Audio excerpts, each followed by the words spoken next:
Sell protect, এটা একটা গুরুত্বপূর্ণ জিনিস, এটা খুব ভালোভাবে বুঝতে হবে। তো এটা আসলে কোন ক্ষেত্রে কাজে লাগে আমি একটু দেখি। ধরে নিলাম আমি এখানে একটা ফর্মুলা অ্যাপ্লাই করলাম, এখানে ধরে নিলাম কিছু একটা জিনিস যে মানে পিসি, কয়েকটা প্রোডাক্টের দাম পিসি, আর এখানে দিলাম ক্যামেরা, আর এখানে ধরে দিলাম আমি টোটাল এই কথাগুলো লিখলাম ক্যামেরার জায়গায়। তো ওখানে আমি কিছু টাকার পরিমাণ লিখে গেলাম, র্যান্ডামলি লিখে গেলাম। এখন এখানে হবে আসলে এই দুইটার যোগফল এখানে চলে আসবে। তো আমি সমান দিয়ে তারপর যোগ করলাম, এটার উপরে ক্লিক, যোগ, এটার উপরে ক্লিক, এন্টার, তাহলে দুইটার যোগফল চলে আসলো। এখন আমি এখানে টান দিয়ে ছেড়ে দিলেই এইগুলো সাথে সাথে পেস্ট হয়ে গেল সবগুলো রো এর সাথে। এখন যদি আমার দরকার হয় কি, আমি মূলত এই যে ক্যামেরা এবং পিসির ঘরে মান বসাবো এবং এই জিনিসটা অটোমেটিক হয়ে যাবে। তো এই জিনিসটা তো আমার চেঞ্জ করা দরকার নাই, আমি চাইলে এটাকে লক করে দিতে পারি, অর্থাৎ কেউ এসে আমার ফর্মুলা যাতে নষ্ট করতে না পারে আমি চাইলে এটাকে লক করে দিতে পারবো। তো এই লক করার সিস্টেমটাই হচ্ছে ওখানে প্রোটেক্ট করা। তো প্রোটেক্ট করতে গেলে প্রথমে তো এই সব শিটগুলোই আসলে লগে টিক দেওয়া আছে, তারপর তাকে প্রোটেক্ট করতে হয়, লক টিক দিয়ে প্রোটেক্ট করতে হয়। এখন এই জিনিসগুলো আমি কোথা থেকে পাবো? প্রথমে আমি পুরো শিটকে সিলেক্ট করলাম, তারপর এটার উপরে রাইট বাটন ক্লিক করি, এরপরে ফরম্যাট সেলে যাব,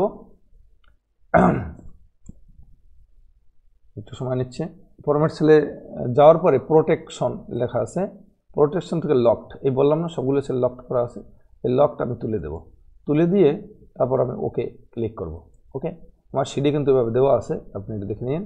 তো ওকে ক্লিক করলাম, এরপর যাব রিভিউতে, রিভিউ গিয়ে এখানে আছে প্রোটেক্ট শিট, এই যে প্রোটেক্ট শিট, অবশ্যই এটা একটু পরে যাব, যে আমি কোন অংশটাকে প্রোটেক্ট করতে চাই ওই অংশটাকে সিলেক্ট করব। ধরো এই সি কলামকে প্রোটেক্ট করতে চাই, সি কলাম সিলেক্ট করলাম, এইটার উপর এখন রাইট বাটন ক্লিক করব, তারপর এটাকে ফরম্যাট সেল এখানে যাব, গিয়ে এই যে প্রোটেকশন এখানে আবার টিক দিয়ে দেবো, টিক দিয়ে ওকে। এরপর যাব রিভিউতে, রিভিউ গিয়ে তারপর প্রোটেক্ট শিট দিয়ে আমি কি এই শিটগুলোকে জাস্ট এই অবস্থায় রাখতে চাই, যদি ওকে দিয়ে দেই তাহলে একে প্রোটেক্ট হয়ে যাবে। আর যদি আমি পাসওয়ার্ড দিতে চাই তাহলে এখানে আমার পাসওয়ার্ডও দেওয়া যাবে, পাসওয়ার্ড না জানা পর্যন্ত আমি এই শিটগুলো কেউ চেঞ্জ করতে পারবে না। আমি এখানে পাসওয়ার্ড দিয়ে দিলাম, তো দিয়ে দিলাম 1 তিনটে 1 দিয়ে দিলাম, তারপর ওকে দেওয়ার পরে পাসওয়ার্ড আবার দিতে হবে 1 ওকে, তাহলে এইটা আমার প্রোটেক্ট হয়ে গেল। এখন যদি আমি এটার মধ্যে কিছু লিখতে চাই, দেখো এটা ওয়ার্নিং আসছে, এই সাথে সাথে কিন্তু একটা ওয়ার্নিং আসছে, মানে লেখা যাবে না, এটা প্রোটেক্ট করা। কিন্তু আমি যদি এইসব ঘরে কিছু লিখতে চাই তা কিন্তু ঠিকভাবে লেখা যাবে। এখানে আমি 100 লিখে দিলাম, এন্টার। দেখো এখানে এইগুলো ভ্যালু ঠিকই টাইপ করা যাচ্ছে, কিন্তু এই ঘরে কোনো ভ্যালু টাইপ করা যাবে না, কোনো কিছু ডিলিটও করা যাবে না। আমি ডিলিট করার চেষ্টা করি তাও যাবে না, আমি এখানে নতুন কিছু লেখার চেষ্টা করি তাও কিন্তু করা যাবে না, অর্থাৎ এই শিটগুলো প্রোটেক্ট হয়ে গেছে।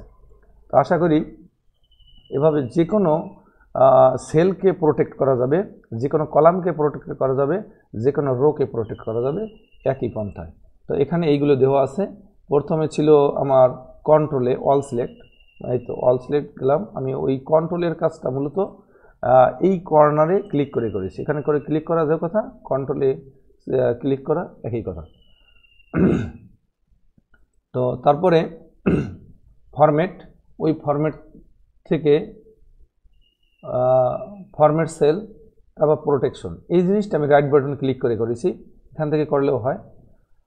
তারপর এখান থেকে আনলক করে দেবো সবগুলো, আনলক করে দিয়ে ওকে দেবো, তারপর সিলেক্ট সেল, মানে যে সেলটাকে আমি প্রোটেক্ট করতে চাই, দেওয়ার পরে ফরম্যাট সেলে আবার যাব, ওখান থেকে প্রোটেক্ট গিয়ে প্রোটেক্টটা চেক করে দেবো, লকটা চেক করে দিয়ে তারপর আমি ফরম্যাট দিলাম, এবার প্রোটেকশন শিট, এখানে পাসওয়ার্ড টাইপ করবো যদি আমার দরকার হয়, তারপর ওকে দিয়ে দেবো। তো এই দুইভাবেই করা যাবে, কোনো সমস্যা নেই। তো ওখান থেকেও এই যেভাবে এখানে যেভাবে দেওয়া আছে ঠিক এভাবে করা যায়, আমি যেভাবে দেখাইছি এভাবে করা যায়, দুইভাবেই আপনারা করতে পারবেন, অসুবিধা হয় না। এখন এই যে সেলকে আনপ্রোটেক্ট করা, এতক্ষণ তো প্রোটেক্ট করলাম, সেলকে আনপ্রোটেক্ট করতে গেলে আমার আবার এই যে রিভিউ অংশ গিয়ে এই আনপ্রোটেক্ট শিট এখানে দেওয়া আছে, আমি এখানেও করতে পারি, অথবা হোম বাটন গিয়ে এই ফরম্যাট থেকেও কিন্তু এই ঘটনাগুলো আছে আনপ্রোটেক্ট শিট। তো যেখান থেকেই যান কোনো সমস্যা নেই, আনপ্রোটেক্ট শিট। তো যেহেতু এটা প্রোটেক্ট শিটের ভিতর আমার দেওয়া আছে, পাসওয়ার্ড দেওয়া আছে, আমি সেই পাসওয়ার্ডটা ব্যবহার করব। ওকে, এখন এটা আনপ্রোটেক্ট হয়ে গেল। এখন চাইলে আপনি এটাকে ডিলিট করতে পারবেন, এটাকে যার মতো ইচ্ছা করে যা ইচ্ছা তা করতে পারবেন, কোনো সমস্যা নেই। তো আশা করি এই অংশটা বুঝতে পারছেন। পরবর্তীতে আসি কন্ডিশনাল ফরম্যাটিং। কন্ডিশনাল ফরম্যাটিং এটা একটা মজার ব্যাপার।